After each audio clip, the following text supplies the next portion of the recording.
After several minutes of trying to get him to come to me on his own, I did finally just take advantage of his interest and approach him to grasp the lead rope that was hanging off of him still. As much as I'd love to show the minutes that ticked by while I try to patiently wait for him, I know that if I was watching a video, I wouldn't continue to watch that.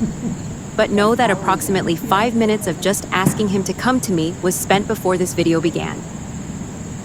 I want to apologize for the quality of this video. It is an older video that I took years ago to share with the owners, or to just have for my own records. I had no plans of it being a social media shared video, but I've decided to do my best to enhance the images and do some voiceovers. This way, I could still share the educational value within this footage. Even while I'm kind of encouraging him to drag along behind me, if you notice I have a loose line between us, because I'm hoping to establish a desire to just be with me and not have me micromanage that. From this point forward in the video, I isolate the voices and eliminate the background noise. It's not a perfect science, but it's better than with all the background noise. I just want to teach him how to lead properly. I teach on both sides. I don't let a horse get one-sided on me.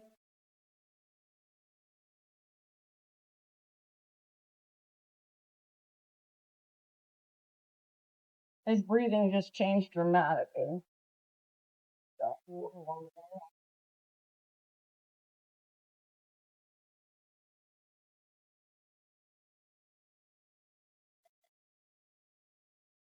I like that when I'm doing something like this with him, he's right up close to me now. The idea of teaching Watch his ears. He communicates very well with his ears. Being that he is a feral colt, everything is new and pretty darn scary. So his ears are constantly in the process of trying to take things in. So that the trust. Although initially not sure what I was going to do to him, notice how quickly he remembered about his fly spray lesson. Also notice how loose the line is between him and me. My goal when working with horses is to convince them that being with me is the best place to be. I don't like to micromanage them and make them be with me.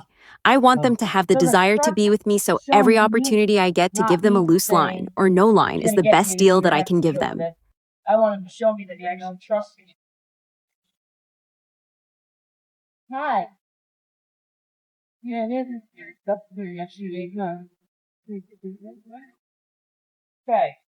So, teach him to lead in proper position. Some trainers believe a horse should be behind you. I honestly think that's very dangerous. If he were to swoop for something that's back there, what's going to stop him from running over me, especially without respect? If he didn't respect me, I'm that herd member that he's going to run over to get to the middle of the herd. So I like them to be at my shoulder with their shoulder. So this is the first time I'm asking him.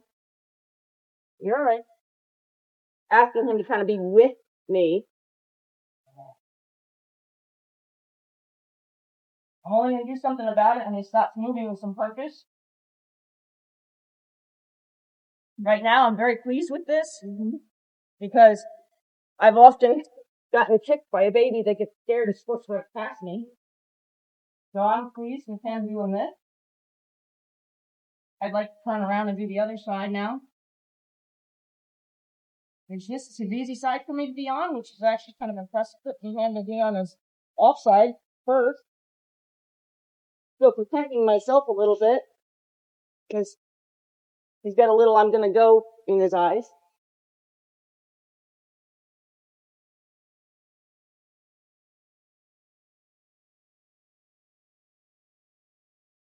Heck, thought about maybe taking a little tape to me there.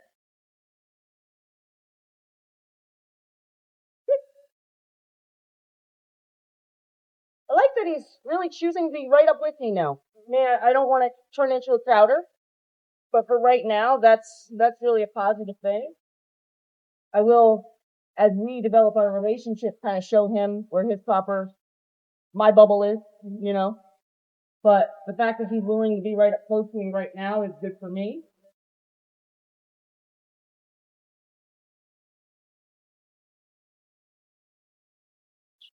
It's all you know, from a small thinking. Call it the Jessica. We got to check Jessica. Well, I wasn't gonna correct anything, but get a little jump. Huh? Good job. I'm gonna leave him alone if he stays in the right position. So if I can go loose on the line, I'm gonna. And just walk him in the right position. He's offered to taste me over here, so I want to make sure that I'm careful not to get tasted. So wait on it. If you heard me say he had offered to taste me right about where he just tried to again. And I knew to be careful in that same area because horses are patterned animals. And if they do something once, there's a good chance they'll do it again in the same exact spot. The goal is to make sure that they don't do it a third time, or else you create a habitual problem. He may recognize that that's where he would have been led into, and why are we going past it? So he may think about it again. Right here. Oh, good job. So that correction worked. Doesn't mean that he's not going to find a new spot to do that. And patterns can change, so I might correct it in the location that he tried to bite me the one time. Quite frankly, However, he can shift it even another 4 feet and then turn that into his new location of attempting to taste me. So you want to stay aware that just because you think you stopped something doesn't mean that you really fixed the problem. You might have just interrupted a pattern. It didn't seem like there was hope he'd be anywhere near you, let alone being led. Let's see how he handles some foreign objects. Well, I don't.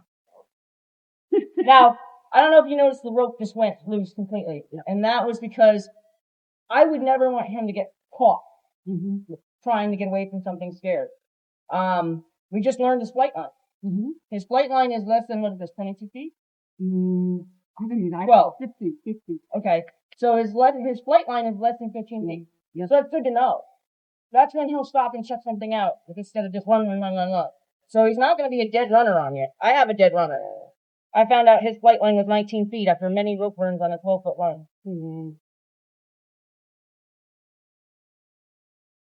So his is probably about, 13, 14 feet, because he didn't hit the end of the line.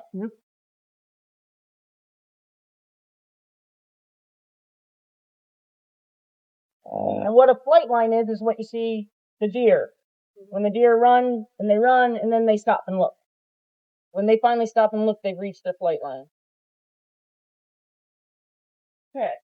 So, you wait for a little bit. That.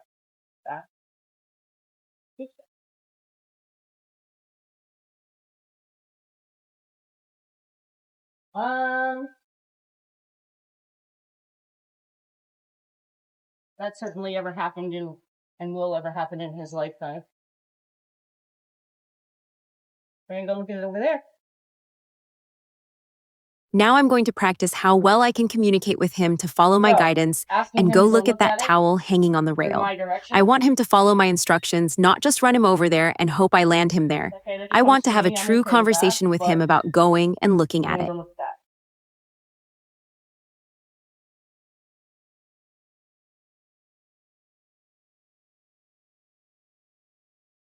Notice how all of my physical suggestions pause the second that he makes an effort to go forward.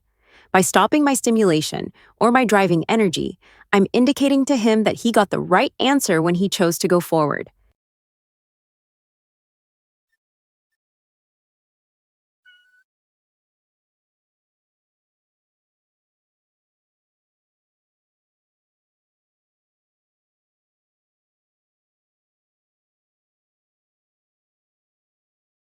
At this point, it's important to just let his curiosity take over and not to put any more pressure on him. My hand allows him to know I'm still encouraging him to move towards the towel. However, I'm not going to drive him forward. I'm going to let his curiosity be his engine. I left him alone while he tried. When he got to leave, that's when I'm going to get back to the program. Going to think about leaving again. When he tries, I leave him alone.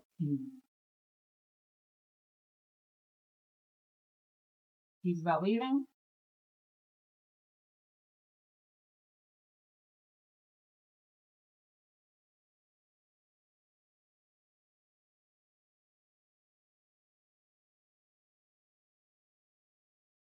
Now we're going to leave.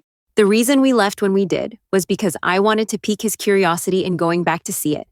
He finally got brave enough to look at it, and then I made him leave. Now when I I don't bring him like back, his scary things being curiosity at will your be even tail, stronger to get another but chance he's to looked at look this at it. enough times that I wasn't worried about him jumping on me.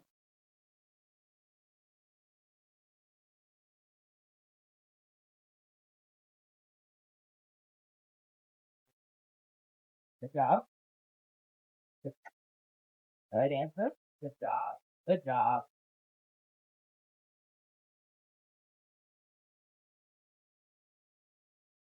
See how Brady can be going there by himself now? Nope.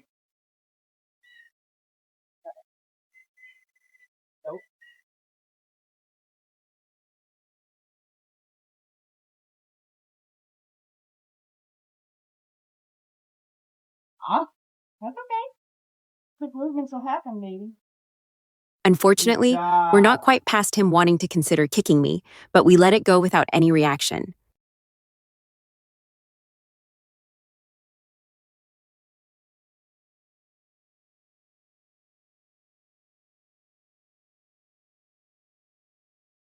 Okay, good. Still sort of signs. I don't want to be too involved. It's so Now important he's to looked. recognize Now he's even the trying again. subtlest try. Here, it doesn't look at all like he's trying, but what he is doing is he's trying to consider looking at it. The worst thing I could do is come alive and ask him to do anything in this moment. Allowing his curiosity helps build his confidence.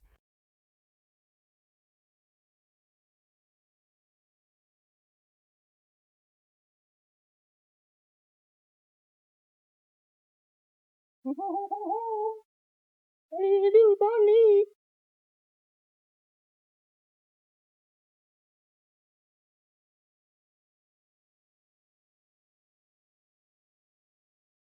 What I'm doing now is showing him that the scary thing can ride on me and I'm still okay. But more importantly, I'm walking away from him, hoping to pique his interest to stretch his nose out and try to check it out. With my back turned and me walking away, there is a lot less pressure on him. He can actually think he's sneaking up on it.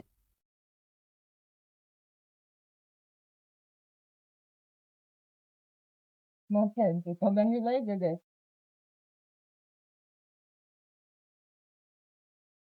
Now, what's real cool is that I just incorporated two scary things together, and he's still willing to check them out.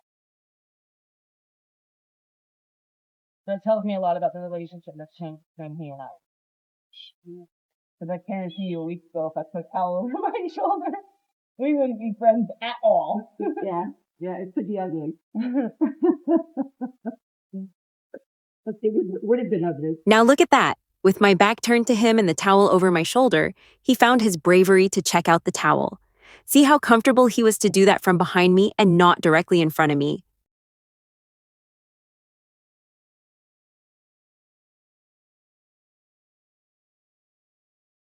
I'm actually quite pleased with that.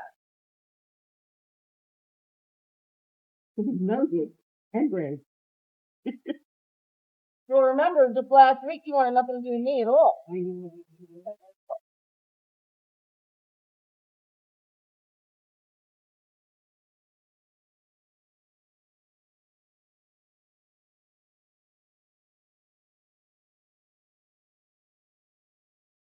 Right? Okay.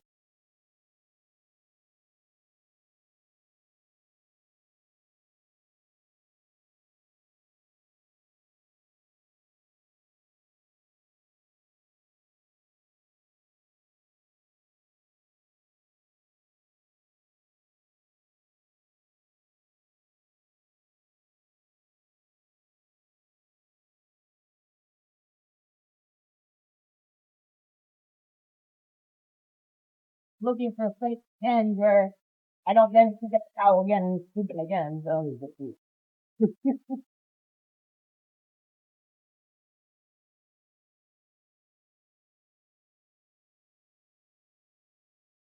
you think, mister? Let's take it back. Okay. I switch these out. Huh? Because he still requires us to kind of get a grab on him, we can't let him loose without at least having a tether hanging from him still. So that's what I'm switching out. I'm taking the long line off of him and putting his little lead rope tether back on.